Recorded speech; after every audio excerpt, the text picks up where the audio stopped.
Ministers, Floyd Green, Colonel Charles Jr., Ruddy Spencer, and Everett Warmington. The Chief of Defense Staff joins us this morning, as well as to come the Deputy Commissioner of Police in charge of crime, Selwyn Hay.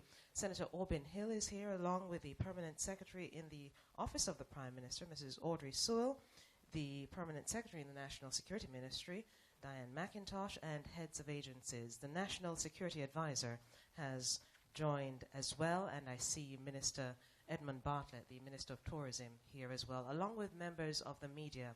Ladies and gentlemen, you may be seated. The Prime Minister will begin. Thank you, Naomi.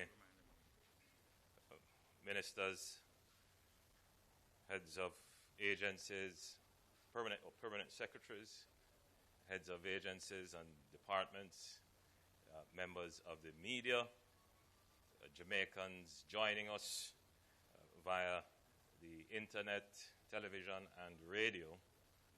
Happy New Year. I'm not convinced. Happy New Year. So the year isn't old as yet. We're not out of January. But I'm optimistic, and I'm not just hopeful, but I am working towards making sure that 2018 is a better year than 2017. 2017 was not a bad year. It was a year with many challenges, obviously, but it was also a year where we as a people had many successes. 2017 is a year we can say Jamaica reached its highest level of employment ever in the recorded history of this statistic. More people were employed in Jamaica than any other year before, and that's a powerful thing. It sends a signal that the government's plans and programs have been successful in creating employment. And that is something that, regardless of your political station, you can celebrate that achievement. And that's a major achievement.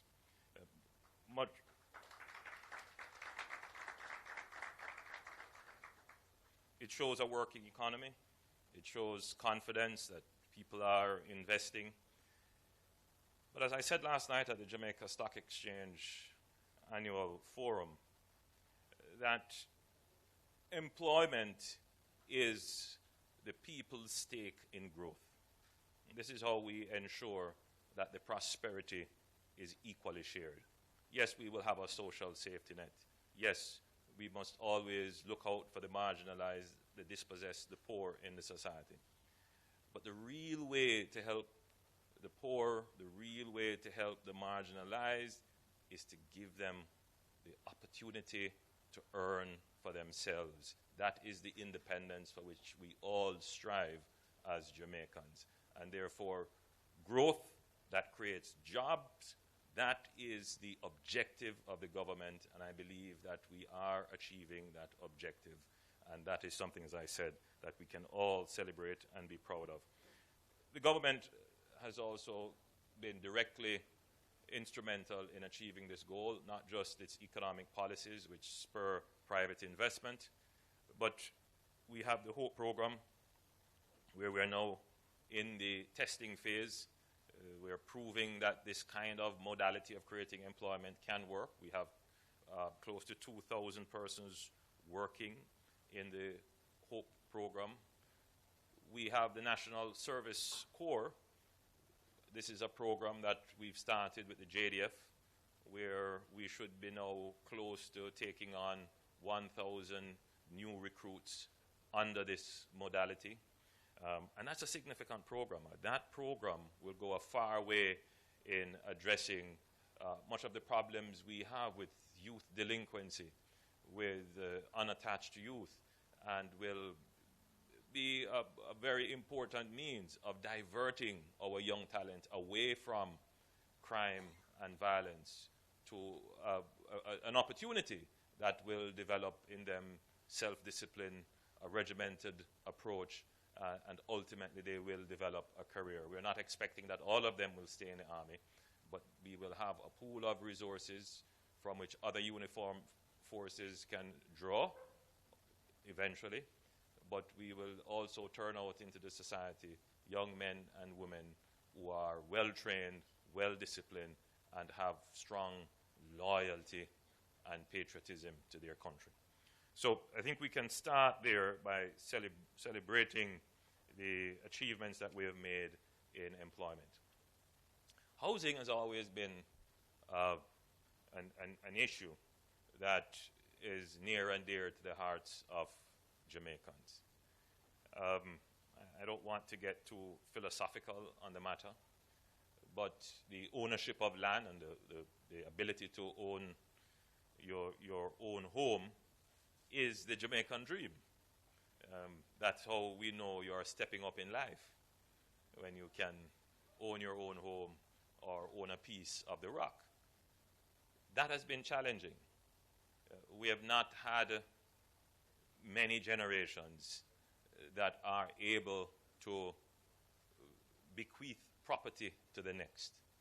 The history of our country coming from slavery is that all the lands, well, most 90% of the lands, I was just listening to a radio program on the Maroons and how they ended up owning and defending their own lands. But the average enslaved person, yes, they would have gotten some access to land through the Free Villages movements, through the churches, but they never really owned it. They never really owned it. And so that is the eternal struggle of the Jamaican.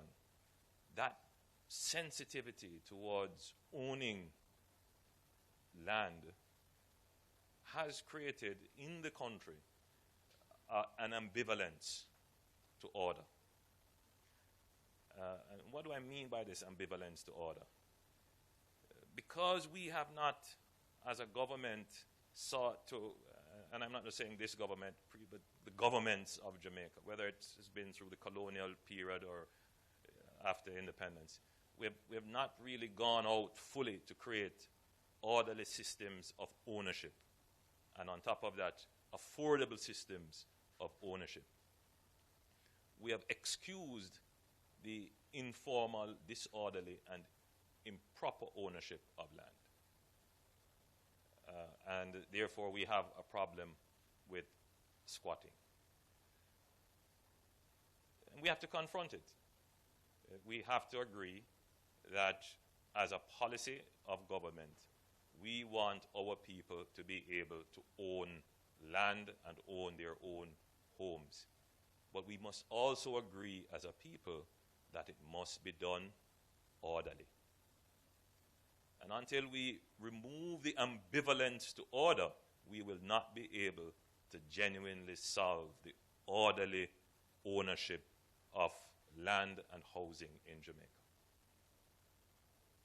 So what this government is determined to do, both in terms of a decision, but more so in terms of the effort that we will put behind it, is to make sure that we have systems where we enforce the rule of law as it relates to the ownership of property, specifically land and housing, but also working parallel beside that, that we use the institutions that have been created.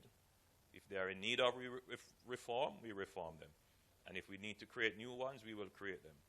But they must title lands that already exist, ensure that lands that are in the control or ownership of the government, where it is prudent for the national development, that these lands are made available, either through some form of divestment or outright sale, and that we use the National Housing Trust, which is a wonderful creation, but after almost 40 years is in need of reform, to build housing at a rate that no one can justify squatting. And when we say rate, not just the speed of building, but the price that it reaches the market. And I think we've been doing a fair job on the NHT. The NHT, early in the term, 2016, we asked the board of the NHT to prepare for us a document on how it can be reformed. I now have that document in hand, and I will be turning this document over to the Cabinet for it to review. Then it will go to Parliament, and then the nation will have an opportunity to discuss, and then we will come up with a national plan as to how we can reform the NHD to make it an even greater catalyst towards housing solutions in Jamaica. I would say it again, this year we will give the highest number of mortgages ever in the history of the NHD. We will be doing close to, well, that was last year. Last year we did that. In 2017, we also achieved our target of creating 5,500 housing solutions. That's the highest number for the NHD in over 15 years. On economic growth, again, we have challenges. My view was that this year should have been the year when we inched past the 2%. As it turns out, it is not the year. The outlook year to year, as projected by the PIOJ, is that we will probably be just under 1%. It might be better because the last quarter figures aren't yet reviewed, and Statin will put out the final figures. But the challenge with growth is not all internal. It's not that we have not made effort. Some of it is caused by exogenous shocks, things over which we have no control. And in a sense, we are happy when it rains, but when it rains too much. So there is no doubt that the changing weather and more intense and frequent weather events have wreaked havoc on our open agriculture. Which says to me that we will have to reform the entire agriculture sector to make it resilient to climate change issues. The truth is that the Jamaican economy is still very dependent on agriculture. So anything that affects agriculture will affect the immediate outturns of economic growth. Nevertheless, we're growing. At least it's not zero, and it is definitely not negative. So we didn't hit the target we wanted, but we're still doing fairly well. I think generally, on the macroeconomic front, the economy is doing fairly well. The confidence that creates cannot be underestimated. Confidence is the psychology of the economy. When people feel that the government is acting in a way that is certain, they will invest. And that's very important. As I said last night, that people who have resources and want to invest want to know that if they invest and they go to bed tonight, they wake up tomorrow with the same tax rate. Yes. That government is not going to do something arbitrary to make their lives difficult. And that's the partnership. We give the investors certainty, and they make investments that create jobs. Jobs create consumers.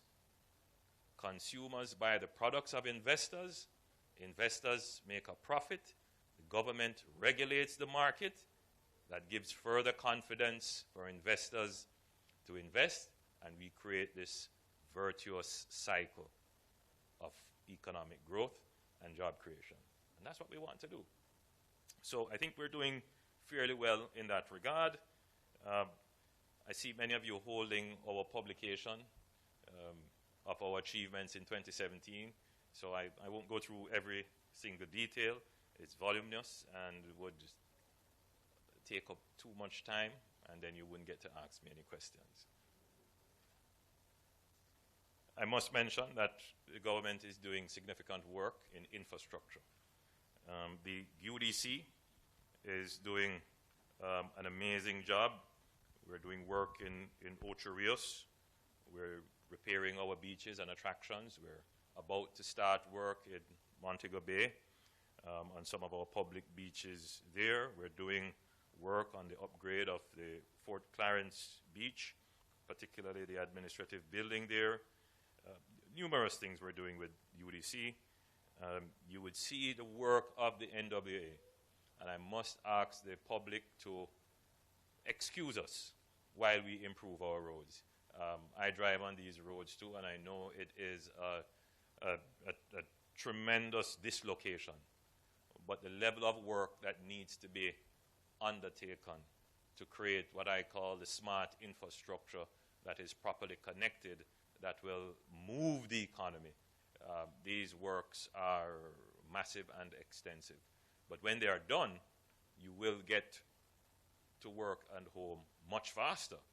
You will use much less fuel, and you will be far less stressed, which means that you will be more productive and our economy will grow. So you would see now that we're doing work in Barbican. We're doing work on the Mandela Highway. We will be starting works in Westmoreland on the Ferris Cross to Macfield. We'll be starting work on Hagley Park. We'll be starting work on Constant Spring Road. Again, excuse us while we improve our infrastructure. And there are many more works to come. I've mentioned the South Coast Road Improvement and all kinds of other projects that are there. The PATH program continues to provide that baseline support for the less fortunate, the people who live on the margins, for the poor in our society. And what we have done is to constantly increase the benefit to ensure that we're not only helping to maintain inflation, but to give real increases to those benefits. Clearly, the program is in need of review. Whenever I tour, people come to me and say, oh, I can't get on the PATH program. And then I also hear people say, but how them on the PATH program and I am not on the PATH program, and we are in the same circumstance. So clearly, the targeting and beneficiary selection mechanism, those need to be improved. And in the coming year, we will start the discussion as to how we can improve the targeting of the PATH program. The objective, however, is not to constantly, for eternity, expanding the PATH program. What we would want to see is more people graduating from the program because they have now become employed, because they don't need the program anymore. That would be the ultimate sign of success of the economic reforms. And of course, we now turn to tourism, which is a shining star in the economy. It's done very well. We've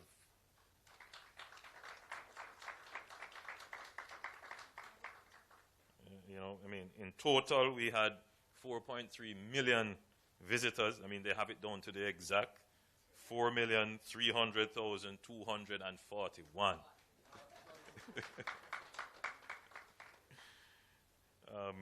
We hosted the UNWTO conference, which was an international conference which showcased Jamaica.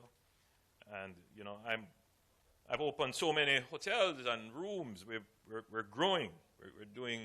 We're doing very well in tourism. Jamaica is a hot product right now. But, and you know what that but is, security. All of what we're doing is threatened by the security situation in Jamaica. I want to say two things about security. The totality of security is not only the ability of our security forces to deal with crime. crime is one aspect of our national security. When I speak of security, I'm speaking of, yes, the issues to deal with crime and public order, but I'm also dealing with issues such as the ability of Jamaica to protect and control its borders, which needs a lot of work, and our ports and our airport. The ability for Jamaica to have control over its infrastructure, not just its roads, but these days, more importantly, our telecommunication infrastructure and our financial infrastructure. The ability to move money across borders. If we're not able to control that, that's a security threat. If we're not able to control our telecommunications infrastructure, that's a security threat. If we're not able to control our roads, that is a security threat. And you know where all of these lead to? Crime, public disorder, and a threat to the rule of law. So we're not able to fully control the guns and drugs that are transshipped through Jamaica or are destined for Jamaica. If we're not able to control the use of our telecommunications network, criminals will use it to organize crime. If we're not able to control our roads and there is disorder on our roads, then criminals will use our roadways. They will parade as taxi men, they will use stolen vehicles, and they will commit crimes. If they are able to license vehicles that are uncustomed or stolen, if we are not able to control our ports, then you know what will happen. So there is a school of thought that, you know, the state of emergency is just to control the manifestation that we all see in our faces, which is the murders and the public disorder. But it is also to deal with what I like to call an ecosystem of criminality at an enterprise level. Meaning that we should never take it for granted that there are not masterminds, criminal kingpins, who are organizing and facilitating the street-level crime that you're seeing. The way in which I have put it would suggest that there are people who go to bed and wake up with the first thing on their mind: how can I create chaos in Jamaica? That may not be their thought, obviously. But their thought is, how can I beat the system in Jamaica? How can I get the money that was made from lottery scamming into the formal system? Who do I need to bribe at the tax office to get the car licensed and registered?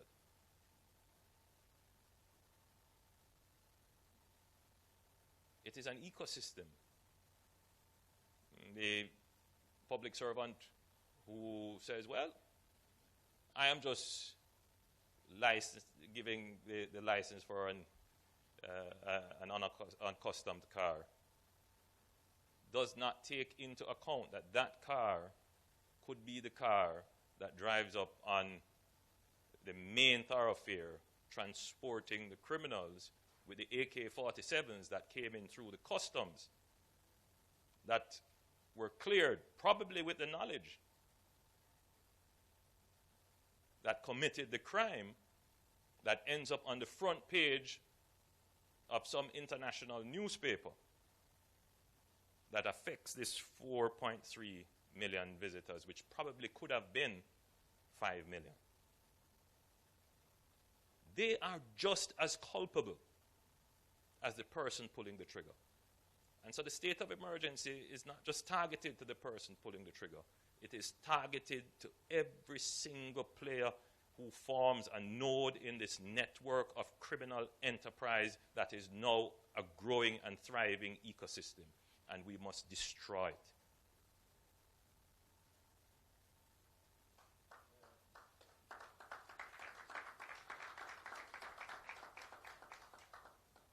So, yes, we have started the operations. I'm not here telling you that we waited until we had 100% readiness. We were not going to allow the best to be the enemy of the good.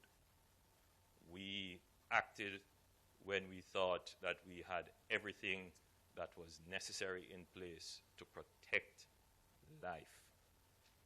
So far, the reports I have received is that the public interaction with our security forces has been commendable. People have said that the security forces are too nice. But I want them to stay that way. The challenge, of course, is that we must fulfill our duty to protecting human rights and maintain a certain level of dignity, particularly for those that have been detained. I am monitoring the reports. I've seen where there are complaints, and the government will respond to ensure that resources are available to ensure that those who are detained during the state of emergency have the minimum standards required for ensuring that we fulfill our human rights obligations. There is an attempt by certain elements, which we have identified a few of them, to drive a wedge between the security forces. Some of these elements are within the forces, and some of them are criminals. It would not be a surprise that some of the criminals are connected to some of the elements, and they are using a mastermind strategy to undermine the unity of the forces. But I'm confident that the men and women of the Jamaica Constabulary Force and the Jamaica Defense Force can see through those attempts. And whatever strategies that are used to impact on emotions, that good reason will prevail. I think that based on all accounts, the security forces so far to this point, I don't have any wood to knock on, but I'm knocking on wood.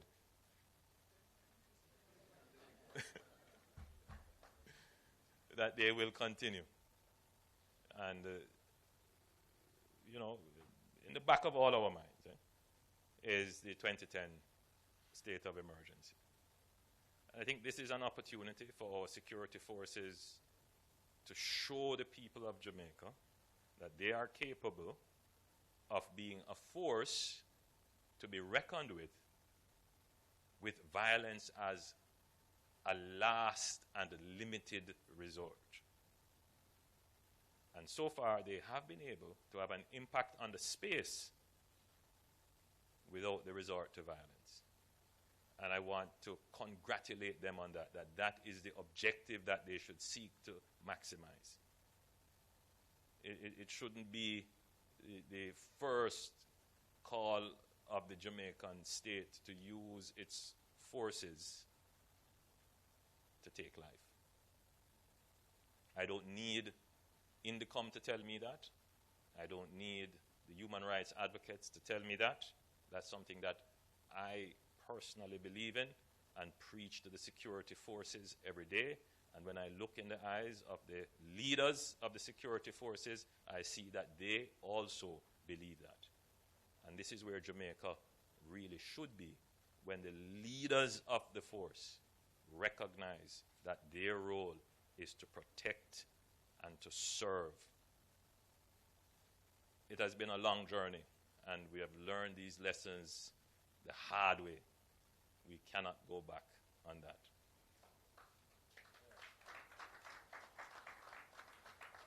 So yes, there are those who would want to see more action. It's not dramatic enough. but that is not going to be the strategy. We will operate smartly. We will operate in a way that is a credit to the nation. At the end of this, whatever fallout there may be in tourism must be recovered by the commentary that the Jamaican security forces acted superbly in the use of the extraordinary powers given to them, and that they have reduced, contained the murder rate, disrupted and uprooted the criminal networks, and have protected and secured the life and treasure of the people of St. James. Thank you. Thank you so much, Mr. Prime Minister. And now it's time for questions. This is the Prime Minister's quarterly press briefing. Before we do, though, and we are taking questions from social media, members of the diaspora are actually in tune to our press briefing from New York, New Jersey, Philadelphia, Montana in the United States, London in the United Kingdom, and I saw a comment from Indonesia as well. Members of the media, to ask your questions, we've placed 2 mics, one at the left, one at the right side of the room. May I invite you to raise your hand once you're identified. Please identify yourself and your media entity. There's a question to the back of the room. Good morning, Prime Minister. My name is Janella Precious. I'm from... Could you stand for me, Janella? No, it's all right, Janella. You can't see me? Always, Janella, always. Sir, I have 2 questions. Oh, it's for camera purposes. Oh, my apologies. I have 2 questions, and I'm hoping that you would allow Minister Bartlett to also take the podium. My first, please, Minister. But you're first. My first question to you, you admitted that we did not hit the growth targets that you were expecting. Do you therefore agree that your 5-in-4 plan is under threat? And have you considered new projections, new economic growth projections? That's one. And Mr. Bartlett, sir, what are the international stakeholders saying about the state of emergency? We've seen advisories from the Canadian government as well as the U.S. government, and I think also the British government also issued an advisory to their visitors in Jamaica. If you can give us some feedback into what your international stakeholders are saying on this entire operation. Thank you, sir. Thank you, Janella.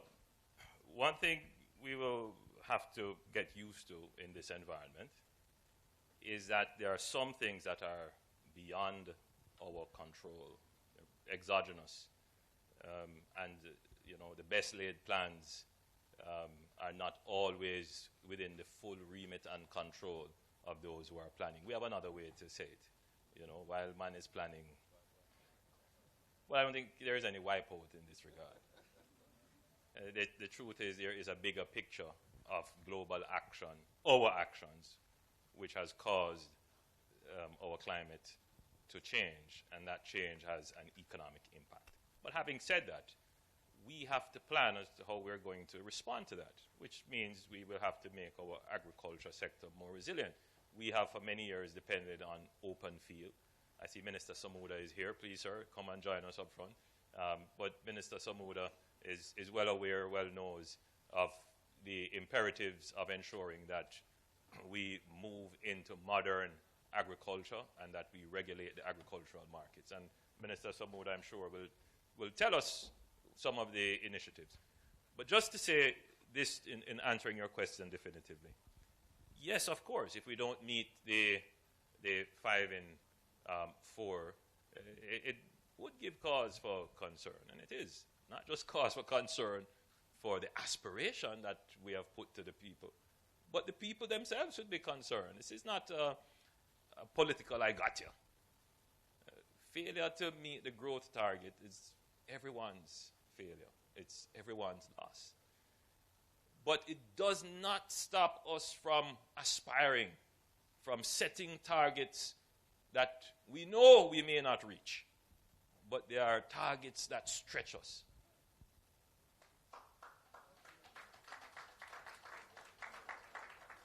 So those who are lining up to say, see, I'm not going to reach it, I find that to be churlish.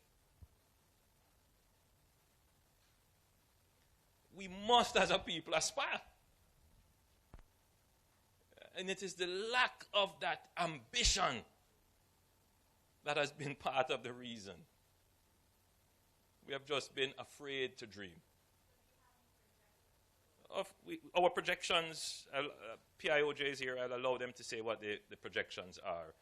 This is a standard matter. Once you miss a target, they will go back to the field, they will look at all the variables, and then they will come up with new projections.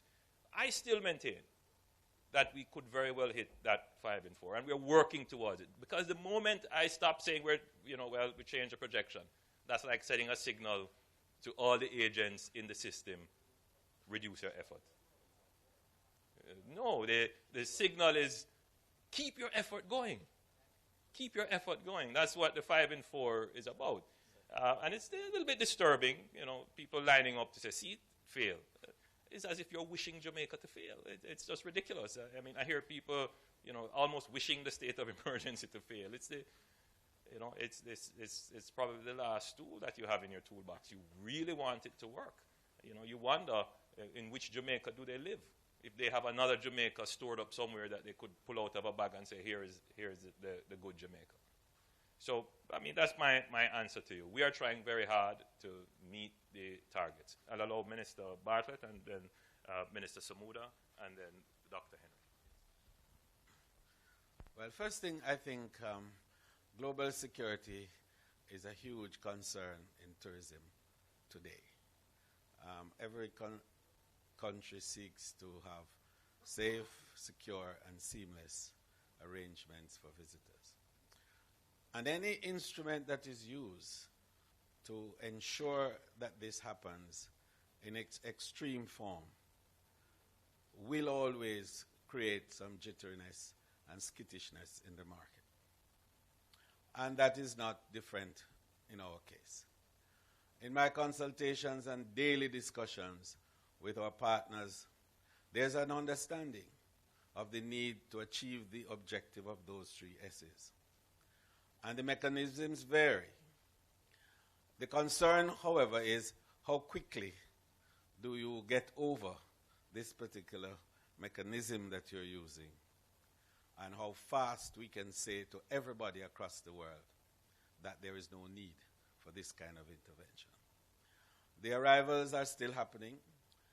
The issues of cancellations have not been a concern as yet. And I'm very careful in making that point because emotions are involved in this game, and people's investment in their vacation is a big investment. And so they're always careful about these things.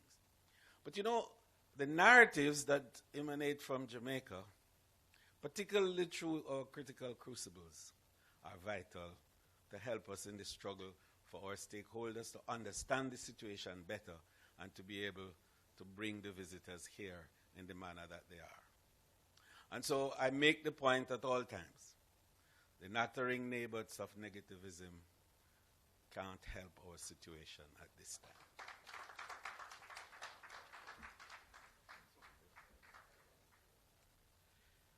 Well, ladies and gentlemen, as they say, as a soldier, you have to always be prepared to stand on your feet and explain your position.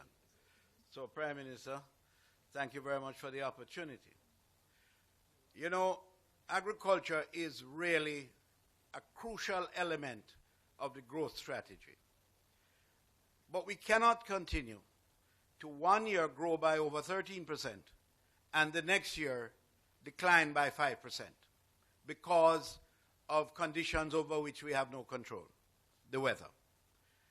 We are constantly at risk to wind through hurricane, drought, and flooding. So we must take the opportunity to seize the moment and do more creative things to utilize some of the negatives and turn them into positives. And that is why we are going to launch an aggressive strategy to deal with water harvesting, which is an international strategy, as enunciated by the FAO in their last conference. In addition to that, for purposes of increasing productivity, which is at the root of our problems, we must deal with secure agriculture, covered agriculture. So we have to expand the notion of having greenhouses and agriculture that will be more secure, more controlled, and more productive. Technology. Technology is the most essential ingredient, along with training of our workers. And finally, we must look at those acreages that offer the economies of scale that will be attractive to investors who are not now in agriculture, but are willing to invest in agriculture. And today, at the end of a meeting here with the Economic Council, I am taking a little ride, Prime Minister, to look at, with an investor, over 1,000 acres that we are offering him and his team to develop an agricultural project. So we're going to do that today, following a 500-acre commitment by one of our large distributing houses, which are in agriculture, but not the kind of product that they are going to be planting out now. So we are moving at establishing larger farms, larger acreages, undercover, that will give them a level of security, efficiency, and output. I am an eternal optimist, and I am very confident in the agricultural sector. The strategy of a mother farm, the first time I heard that was from the lips of former Prime Minister, Mr. Edward Seaga, who mooted the concept, tried at the time to initiate it. There were challenges at that time, but that is a concept whose time has returned. And we are going to engage that process through the assistance of businesses that are now, some of whom are not even now engaged in agriculture.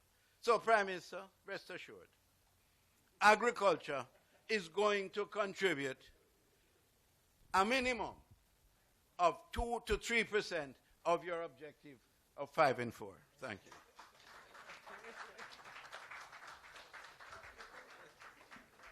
So, thank you, Prime Minister, and good morning. As the PM outlined, though 5 in 4 from the very outset was said to be very aspirational. That's what we were striving toward. In terms of planning and forecasting, at the PIOJ we said in support of the 5 in 4 initiative that the program forecast was 2 to 3% growth through the medium term, and we outlined the conditions under which you could see 5 in 4 in terms of the types of outturns in the Jamaican reality. The global economic context, if there was faster growth in terms of the global environment. We spoke of the pace of implementation of our strategic projects, the pace of implementation in our reform. And so our program in terms of targets through the medium term haven't changed. To answer you, Janella, that it's still the 2 to 3% in terms of the forecast as the PIOJ will provide forecast. Starting will come out with the actual measurement of the outturn. And so what as the PM said, we've had exogenous outside external shocks to the economy, largely through adverse weather.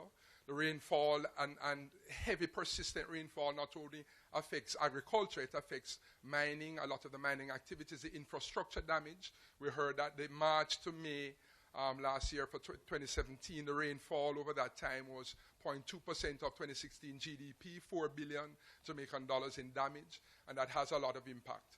We've outlined plans in terms of the initiatives being pursued in our growth strategy, and they are sound plans we're discussing. We tend to revise and look at, but the plans are sound, agreed upon, there's consensus. We just want to stay focused to be implementing as we can, as we heard in terms of techniques of climate-smart agriculture, how we build resilience in the Jamaican economy. We've seen our Caribbean neighbors and how they've been devastated, and we are no different in terms of vulnerability, so we want to build on those issues.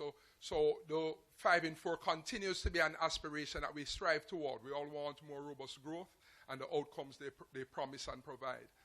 But what we want to do is to ensure that we stay as we continue to implement and address our historic, traditional, long-term deficit of implementation. Let's stick to the plan in terms of the focus that we have implementing along the growth path. We've seen tremendous progress, as Prime Minister spoke of the macroeconomic stability. We've seen some progress in business reforms. We've seen the confidence that the business sector and consumers have portrayed. The international investors have given strong ratings to Jamaica as a country in recognition of the progress we've made. So we just want to stay focused and assure the Jamaican people and our allies, throughout the world, the diaspora, etc., that we have a strong plan and we have been implementing and we're continuing to do that.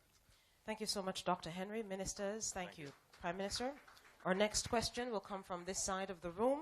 May I invite those on social media, and there are several questions on social media, to use the hashtag #PMQuarterly. Our next question will come from the back here on the left side. Good morning, sir. We were promised in last week's... I'm sorry, could you identify yourself? Sorry, you're Neil Wood, TBC Radio. We were promised in last week's press briefing for the state of emergency that citizens' rights will be protected. Why weren't there proper facilities put in place for the persons who the police have been taking in, based on the reports that we have been hearing? And two, please, with respect, many persons think that the government and the relevant authorities do not want to really solve crime. What do you think about that? Well, I don't think that question deserves an answer. I think it is obvious that the government has taken the extreme measure of giving extraordinary powers, which is not a riskless endeavor. The government is taking, based upon our history and what has happened before, significant risk. If we were playing it cautious, then we would just say, well, every government that comes has to deal with this crime business. And, as some people say, why are you getting so close to this matter? You should just take the route of saying it's everybody's business and we all should fight crime. So I wouldn't, spend too much time answering that question. I think it is very obvious to the people of Jamaica that this government takes it personally. On the other matter, provisions are made. The question is the rate at which detentions have occurred may have outstripped the initial provisions, but provisions I know are also being made to keep a pace with. So the success of the operations in getting targeted persons of interest could possibly, in any plan laid, especially within the first phase. Remember, this state of emergency is just a few days old. The other thing that you have to remember in laying these plans and making the plans is that the state of emergency has to take advantage of the element of surprise. And the Jamaican environment is not necessarily used to keeping state secrets. It is the nature of a small society. People will talk. But in these kinds of serious operations, you have to literally keep a very closed circle, which limits how effectively you can plan. And yes, so it would have had some limitations on how well we roll out. But I think in general, we must commend the Army and the police for how well they have rolled out so far. So I'm not here saying that everything is perfect. As I said before, when we hit somewhere about 90%, we said, let's go. We weren't prepared to make the 100% be the enemy of the 80%, or the 90%. So we decided to act. We will have to make adjustments. I'm very sensitive to the issues raised by our human rights advocates, our the families who complain that they can't get to their loved ones. We're very sensitive to that, and we are going to make sure that we have seamless systems in place that will facilitate that. But I want you to also know, and we tend to ignore this, that in this age, the criminal enterprise which acts with intelligence will use channels of credibility to carry their message to create panic and discord to blunt the determination of the government. And I'm saying it clearly that we will be pursuing those who are using those methods. The law provides for that. Thank you, Mr. Prime Minister. From social media, Khalil asks, isn't it time we raise the CIF threshold from $50 to 100? It's a tax matter. I wouldn't. I don't see Minister Shaw here. So. All right. We want to, right now, the projection of the government is stability. Thank you, sir. There are several hands. I see you. The first one I recognize at the back. Edmund, yes. Morning, Mr. Prime Minister. Edmund Campbell, Cleaner Company. You earlier spoke about your aspirations and dreams as it relates to economic growth, 5 in 4, but now we're seeing, based on the adverse weather conditions, significantly reduced projections. But I want to move on to the issue of crime, and I want to raise the question also of your aspirations and dreams, because it may have been the case that in the run-up to the general election in 2016, when you spoke of, gave a commitment to Jamaicans that they would be able to sleep with their windows and doors open. I'm just trying to figure out if that, in fact, was a serious commitment to the Jamaican people, or whether or not it was actually, politicking. That's one. Before you go on, Mr. Prime Minister, second question, you raised the issue about persons who are trying to drive a wedge in the security forces. Could you indicate to us what steps are being taken at this time to deal with that situation? Because we know that that could be a very serious problem if, in fact, are they able to do so. Well, let me answer that question first. It's easy to answer.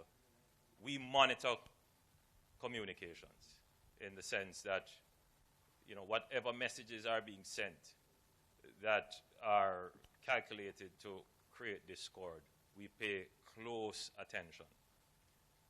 And these are sent on open networks and are accessible for us to see. I will not say anything further than that it is in our interest to monitor these things and to take action. The other question, again, though I made a comment on a campaign platform, my comment is serious. As I said, I take it personally.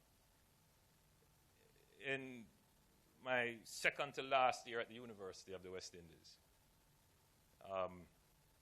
I was promoting a party, and I ended up at a certain place putting up posters. And when I was finished, we were heading back to the university campus. 2 young men, probably my age at the time, held us up. One with a knife this tall, and the other with a handheld firearm, probably a 9mm or a 45, whatever it was, and robbed me at gunpoint. My wife had given me a watch, and he proceeded to tear the watch from my hand. I said, no, let me take off the watch and give it to you. That's how I cherished that gift. And he just ripped it off. And, of course, threatened to shoot me, and the other one threatened to stab my friend. When they realized that we had nothing more on us, we were just university students, they said, all right, go on. So I proceeded to leave. He calls me back, and he says, what that you have on your foot? And I showed him my foot. It was a Clark's shoes. And he took my Clark's, and I had to walk back to the university barefooted. I take it personally. I don't live in an ivory tower. And so because it doesn't affect me, then I say, oh, this is how Jamaica should always be. I don't think this is what Jamaica is destined to be. I don't think that this is the Jamaica that we want to see. But I think we have been very quiet in expressing our dreams and aspirations and ambitions for Jamaica. I find it incredible that someone would want to diminish the value of Jamaicans sleeping with their windows open. You know, it was very profound that having visited the first zone of special operation in Mount Salem, that the people there, without prompting, came out and said, "Thank you, I can sleep with my window and door open." Now, some people take it as a joke, but they were serious, because the life experience of many Jamaicans is that they have to lock up and sleep in an oven.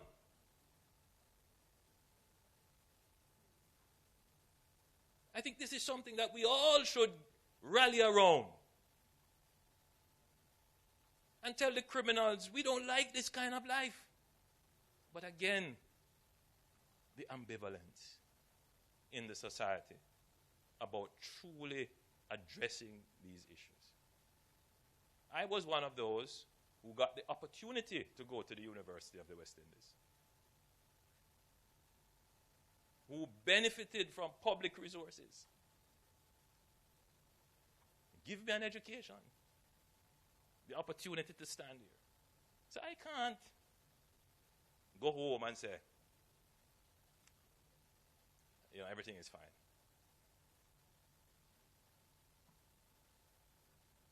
I'm prepared to do what it takes to address this crime problem.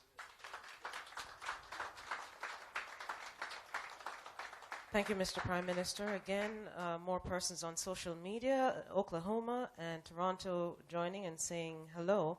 Let me take two more questions from the floor and then go back to social media. Tamara, your question, you had your hand up pretty early. Mr. Prime Minister, good Name morning. I'm media Tamara entity. McHale from CN Caribbean News. We actually broadcast to the diaspora in parts Yes. of the U.S. and Canada. Now, I just want some clarification regarding the number of detainees. You mentioned that systems are being put in place on the ground because the amount of detainees outweigh the initial target.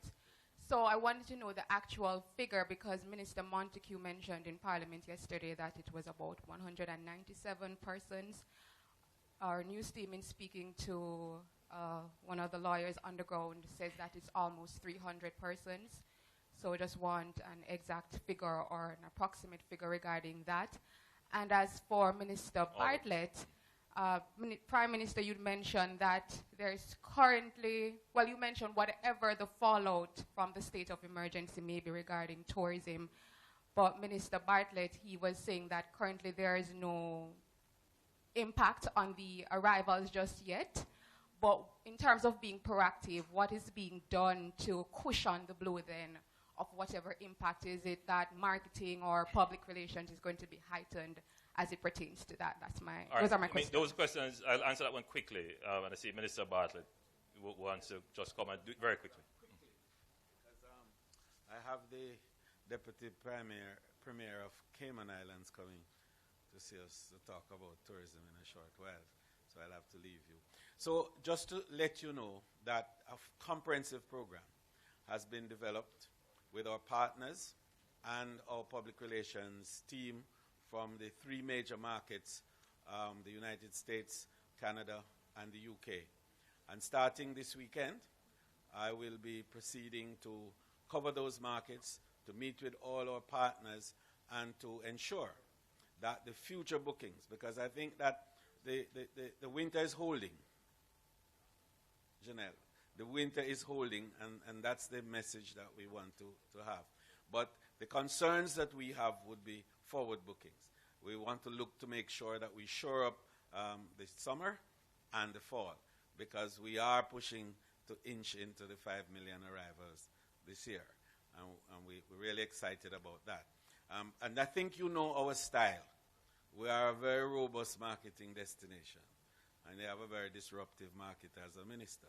So we are out there, and we are making the point that Jamaica is being made safer. And remember the three S's: safety, security, and seamlessness. That's what we're creating here in the destination. Thank you very much. Thank you. Up until Monday afternoon, the security forces had advised that it was 197 were detained and processed. But you must also remember that it is an ongoing operation, so figures will fluctuate. But up until Monday afternoon, those were the advice from the security forces. Thank you very much, Minister. Yes, I can confirm the figure that the Minister has reported. As far as the JDF involvement is concerned with the joint operations, we have actually assisted in the detention of 131, but based on the collaboration with us, there are some of the operations that are done separately. So the overall figure up to this morning was 197. There may have been others. And you have to bear in mind that figure does not necessarily mean that all those persons are in custody, because processing is done, assessments are done. There are certain persons who are actually arrested once information is available. There are others that are held pending processing, and some are released. So that's the overall figure.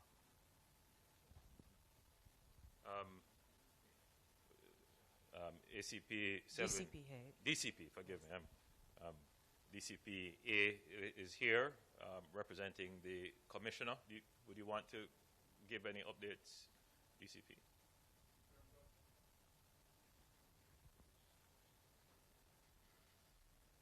So the Chief of Defense Staff, I concur with his presentation of the numbers. The last numbers that we are made aware of is 197. Eight persons are in custody who are to be charged for various crimes. 4 firearms have been seized. 80 assorted rounds so far has also been seized. The operations are continuing. Outside of, there's a list of wanted persons that are being sought. However, there are several arrests that have been made up to yesterday afternoon. There was an arrest and charge for murder for one person in that double murder that was committed at the nail salon. The 2 females that were killed, that person have been charged and arrested and charged for those murders. So the operations are continuing, and as the Prime Minister and the Minister said, the security forces are resolute, are confident, they are working together despite the sentiments that are being portrayed in the media. And I think this operation is going to vindicate the security forces and show that the security forces in Jamaica can really manage this crime situation. It's going to take some time, but we are confident. Thank you so much, gentlemen. Our next question from that side, may I ask that the mic be taken to the young lady? Good morning, Shanice Brown from Newstalk 93 FM. Mr. Prime Minister, yesterday the National Security Minister outlined a 5-pillar strategy to help fight crime. My question is, does the government have the financial capacity to fund the crime plan? Because I'm sure all the resources that are going to be needed to tackle this or to support the initiative will need the funds. And if you don't have the capacity, because I know that money is always a problem all across the world, has the government earmarked the funds, or earmarked where the funds may come from? Excellent question. It is estimated that crime costs anywhere between 5 to 10% of GDP.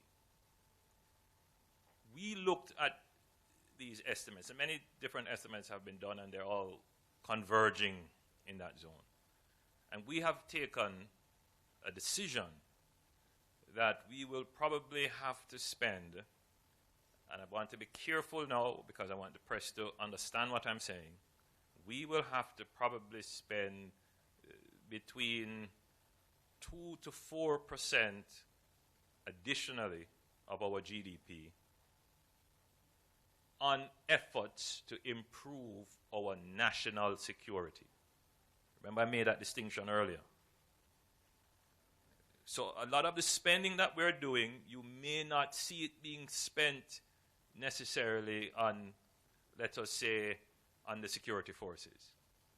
But there are other areas that we will have to spend on to improve overall national security, which makes it difficult for crime to flourish in our society.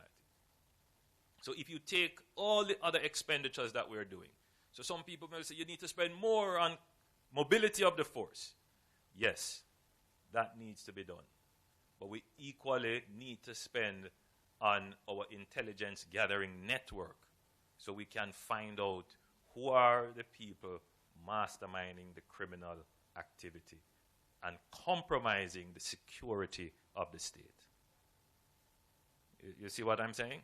Some of those expenditures, we cannot, at the time we are making them, give too much details on them, because that would be like giving our playbook to the criminals. But we are taking the necessary measures, but we are doing it with integrity, accountability, and putting in place systems of the highest integrity to make sure that the processes, because eventually they will be reviewed, they will have to come to the public, and when that time comes, it should be a credit to how we have functioned in securing Jamaica. So yes, there is the plan to secure Jamaica, the National Security Plan. And then there are the 5 pillars of dealing with crime, which forms part of that global plan. It's not going to happen overnight. A lot of the stuff that we're doing, it's incremental, it's probably indiscernible, it's not discrete. Or rather, it is discrete. Mr. Prime Minister, thank you so much. I'm going to bunch a couple of questions from social media concerning the matter of security. The Morrison View, Lance, and Shanice. I beg your pardon, Shante, I believe that person is. So the question is it possible to have an open and honest forum about customs reform? No, let's take that after. Let me tell you what the question is concerning crime. Are we going to, there it is, from Wayne, I beg your pardon. Are we going to ensure that the army gets rid of all the criminal elements in Montego Bay, including police, before they leave? And another one from I'm just giving you as I get it on social media. And what's the government's plan in regard to dealing with the incompetent and corrupt members of the security forces? The army and the police will be working to leave behind a system that can maintain the security created during the state of public emergency. As I said, there is a fueling of the public perception, and it doesn't serve any of us to give any countenance to that. As I said, I'm fairly satisfied that the leadership of both forces recognize where the deficiencies exist, and the government is determined to take the actions necessary to ensure that the public has the confidence in our forces. Minister Montague outlined in his statement to Parliament yesterday that we are reinvigorating, reviving and revitalizing the program of retirement in the public's interest. And that will be intensified and will address those members of the security forces that compromise the dignity of the uniform. There are good policemen and women and members of the defense force there who believe in fighting crime. But there are those who wear the uniform and disgrace it and reduce that element of confidence which is so important in getting public support. And those persons have an interest in keeping things the way they are, which is why they take so much effort in crafting messages and putting it on social media, to circulate it amongst members, to play with their minds. What benefit could there be to anyone to see a division in our forces unless they have a criminal intent?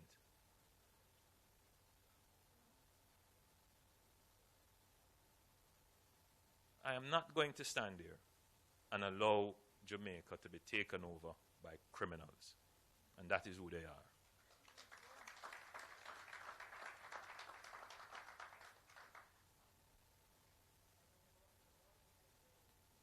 All right. Okay, wonderful. The morning has been far spent.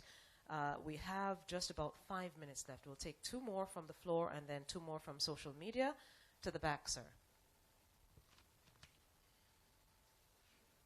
Good morning, all. Serrano Baines from the Gleaner. Mr. Prime Minister, in keeping with the topic of measures, proposed measures, and so on, at a sitting of Parliament in September 2016, the Minister of National Security had suggested some short-term measures in response to the crime problem in Montego Bay. Among them, installation of CCTV cameras. Yes, installation of CCTV cameras, importation of about 40 trained dogs from Cuba for gun and drug detection, and I believe the other one that's eluding me now. Of course, the splitting of St. James into 2 police divisions. Are these measures still being taken into consideration?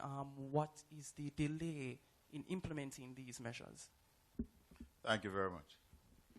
The dogs didn't come from Cuba, but at the airport, originally wanted to get them from Cuba, but we had some issues, so we went to Colombia and the United States. Although all the steps have been taken by the veterinary department at the Ministry of Agriculture, we decided to extend the quarantine as a trained agriculturalist. The dogs are here. 2 are already out of quarantine. No, I won't tell you how many, but 2 are out of quarantine. But I took the unusual step to have an additional 7 days added to the quarantine period, because Jamaica has been rabies-free for many years, and we did not want to take that chance.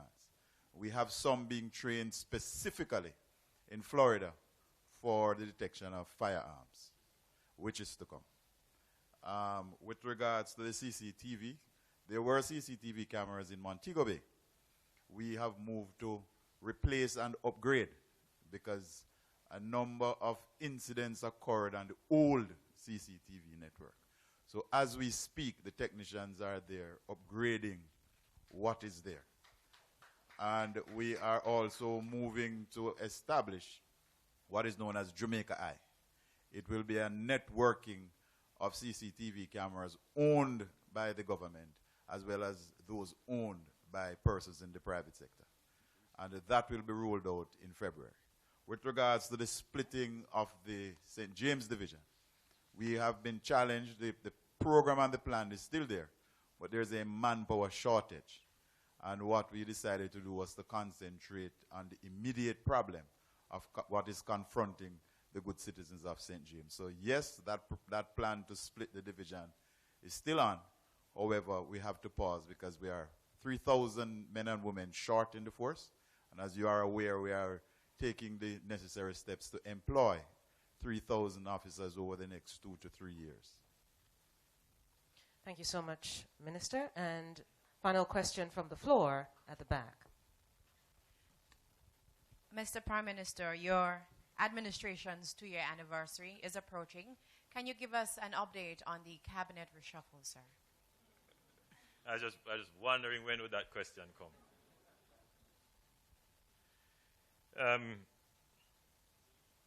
The reshuffle is being carefully considered. As you would have seen, one of our long-standing and highly respected members decided to retire. And I want to take the opportunity to wish Derek Smith all the best during his retirement and thank him for his many years of service to Jamaica, to the government of Jamaica, to the Jamaica Labour Party, and to the people of Northwest St. Andrew. Derek has been a personal friend of mine, a long-time supporter, advisor, and I wish him and his family well as he moves to the next phase of his life. Thank you so much, Mr. Prime Minister. And our final two from social media, the Morrison View, and I'll just quickly ask both and then you can respond. The Morrison View is asking, is it possible to have an open and honest forum about custom reform? We need clarity on the duties. And the final question from Angela Doreen is asking, is it time for Jamaica to request outside help from the UN and others to deal with crime? All right, let's deal with the customs issues. Ensuring that our borders are secure is also a function of custom. It's not just the collection of revenues, but we have to ensure that contraband, in particular guns and drugs, are not entering our island freely. And so the measures, well, I should have said earlier that the government is now developing a policy about securing the integrity of our security forces. The security forces is not just the police and the army. It's not just the JCF and the JDF. Customs is a security force. It has enforcement powers and laws given to it directly. So too is immigration, FID, tax authority, and there are a few others. Those persons who have enforcement powers of the law must be beyond reproach and should not be easily suborned, meaning they should not be permissible to corruption or could engage in corrupt activities without being detected. That is the thinking now of the government. If you have enforcement powers, you should not be susceptible to being suborned to any other interest than the interest that you have sworn to in the enforcement of the law. And therefore, we need to have a law that specifically puts in place measures to assure the society that those persons who have enforcement powers are enforcing the law. And if we find that they are not, then the process of removing the enforcement powers and separating them from their jobs should be seamless. In fact, that should be in the national interest, that if someone has an enforcement power and they are corrupt, they should, after due process and natural justice, be removed from that position of authority to enforce. Now, you will say that, within our jurisprudence, within our case laws, within our common law, this normally happens, and there are laws about employment. But I believe people who have enforcement powers have a higher duty and therefore should be subjected to higher scrutiny. Other countries have done this. This is not new. If you work in the security forces or in the intelligence community in any other country, you go through what is called extreme vetting.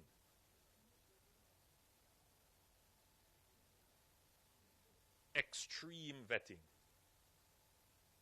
I know people joining the Canadian police force and I get a call, do you know this man? They go through extreme vetting measures to ensure that the people who join their institutions are of the highest level of integrity. Somehow we don't do the same thing. And we give enforcement powers to people who are easily corrupted. And that is the root of the disorder, lawlessness, and corruption in the society. And we're going to tackle that with this law. We have started measures in this regard. We now polygraph all members joining the JCF. And if you fail the polygraph, you're not taken in. So we have started, but can you imagine, you know, the number of years you would have to wait until you have a force that is totally peopled by recruits who have been polygraphed? It's going to take some time. We do polygraph the existing members of the force on a random routine. I don't know if you can use the two things together, but randomly, but we do it routinely, of the officer levels in particular. So we have a fair idea of the extent and level of persons who are susceptible or who have been involved in corrupt activities. We do, we know. The question is, what are we going to do about it? And that's a political question. That is why some people would want to see a divide between the security forces. That is why some people would want to see a divide between the minister, the prime minister, and the security forces. That is why some people would want to see the security forces weak, because they know that the government is serious. And they know what is coming. And they know that they will have to use all measures to cling on. It will be a battle. So don't believe that what you see happening here is just by coincidence. It is all a design. We are at that point where we will have to deal with this problem.